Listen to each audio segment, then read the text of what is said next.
9 दिन माँ दुर्गा के 9 रूप। 5वें दिन माँ दुर्गा के जिस रूप की पूजा होती है वो है देवी स्कंद माता। स्कंद माता का मतलब है स्कंद की माँ। भगवान स्कंद देवताओं की सेना के प्रधान सेनापति हैं और उनका दूसरा नाम कार्तिकेय भी है। स्कंद माता की कहानी भगवान कार्तिकेय के जन्म से जुड़ी हुई है। जब सती अग्नि में कूदकर भस्म हो गई तब भगवान शिव ने खुद को सारे सांसारिक मोह से अलग कर लिया और एक तपस्वी का जीवन जीने लग गए। उसी समय राक्षस ताड़कासुर सारे देवताओं पर आक्रमण करने लग गया।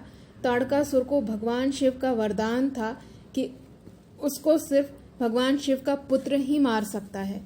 सारे देवता डर गए कि शायद भगवान शिव कभी भी सांसारिक मोह को नहीं अपनाएंगे और उनको कभी कोई पुत्र नहीं होगा। इस डर से सारे देवता भगवान विष्णु के पास अपनी समस्या लेकर पहुंच गए। भगवान विष्णु ने कहा, ये देवताओं की ही गलती है कि वो राजा दक्ष के यज्ञ में गए जहां भगवान शिव और देवी पार्वती को आमंत्रित नहीं किया गया था और अब इसका परिणाम देवताओं को भुगतना पड़ रहा है। भगवान विष्णु ने बताया कि आदि शक्ति का अवतार देवी पार्वती हैं और वहीं भगवान शिव की पत्नी बनेंगी। देवताओं की तरफ से नारद मुनि देवी पार्वती के पास पहुंचे और कहा कि अगर वो कड़ी तपस्या करेंगी तो भगवान शिव से उनकी शादी हो जाएगी। शिव और पार्वती की शादी हो गई। शिव और पार्वती की ऊर्जा एक हुई और एक तेजस्वी बीज उत्पन्न हो गया।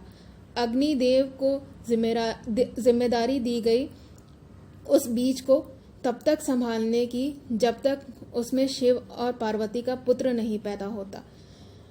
उस बीज का तेज इतना ज्यादा था कि अग्निदेव भी उसे नहीं संभाल पाए। उन्होंने इस बीज को गंगा को दे दिया। उस बीज के तेज से गंगा का पानी उबलने लग गया। तब देवी पार्वती ने जल का रूप लिया और बीज को संभालने लग गईं। सिर्फ देवी पार्वती ही भगवान शिव के दिए हुए बीज को संभालने में सक्षम थीं। कुछ दिनों बाद 6 मुख वाले कार्तिकेय का जन्म हुआ और उनकी देखरेख के लिए 6 कृतिका कन्याओं ने की।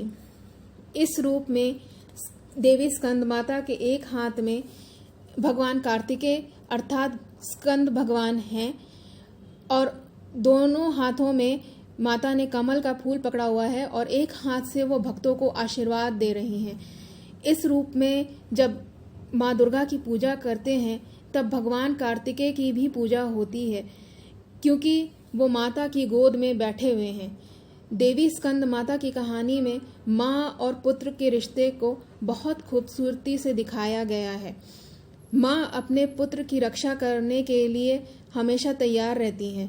इस कहानी से ये भी सीख मिलती है कि जिसका जो काम है वही वो काम कर सकता है। दूसरे वो काम करने जाएंगे तो हो सकता है उस काम को ठीक से संभाल ना पाए और गड़बड़ कर दें। ये थी देवी स्कंद माता की कहानी। धन्यवाद।